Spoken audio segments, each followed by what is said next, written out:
Hola, buenas, soy Fernando, bienvenidos a mi canal de cocina. En el último vídeo, una suscriptora llamada Esther me pidió una receta de risotto de setas, así que eso es lo que vamos a cocinar hoy.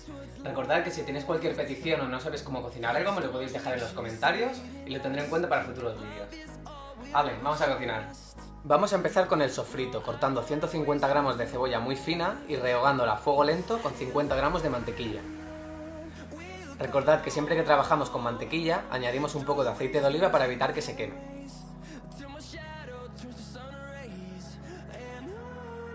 Cuando la cebolla esté hecha, vamos a añadir 100 gramos de calabacín y 40 gramos de setas, en este caso seps, y vamos a rehogar un par de minutos más. En este caso vamos a utilizar solo cebolla, calabacín y seps, pero este risotto acepta cualquier variación. Podemos añadir puerro, zanahoria, apio, judías verdes, cualquier cosa. En cuanto a las setas, hemos utilizado seps. Para hacer un risotto de setas son las mejores, ya que tienen mucha potencia de sabor y se pueden encontrar en la mayoría de supermercados deshidratadas.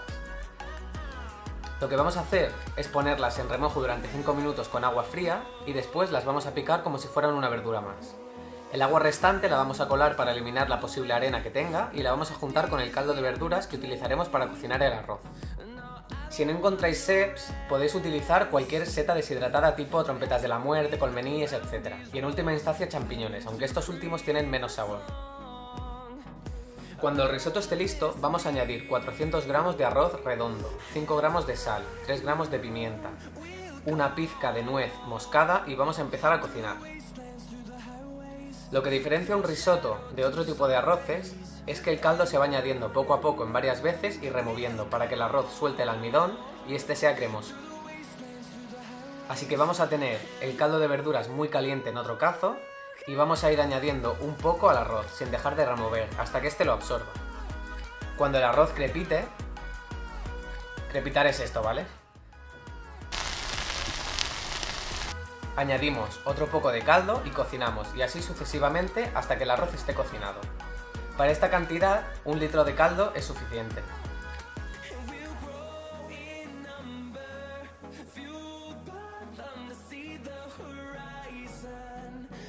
Cuando el arroz esté cocido, retiramos del fuego, añadimos 200 gramos de queso parmesano rallado y removemos para conseguir una textura aún más cremosa. De manera opcional podemos añadir un poco de cebollino picado o fundir un poco de queso parmesano en el horno creando una teja. Por cierto, el risotto tiene una particularidad, que es lo que suelen hacer los restaurantes, y es que se puede parar la cocción en cualquier momento. Es decir, el arroz tarda en cocinarse unos 20 minutos.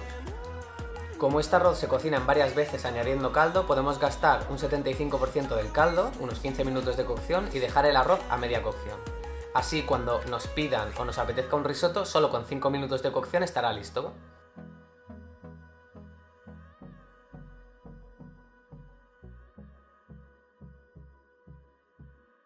Y hasta aquí el vídeo de hoy. Si os ha gustado, dadle a like y compartid. Recordad que tenéis los ingredientes y el escandallo en la cajita de información y en mi página web, y que podéis encontrarme en YouTube, Facebook, Twitter e Instagram como Spanish Guy Cooking.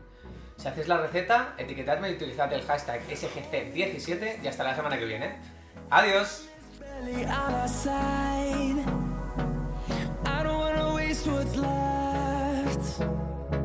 The storms we chase are leading us, and love is all we'll ever trust. Yeah, no, I don't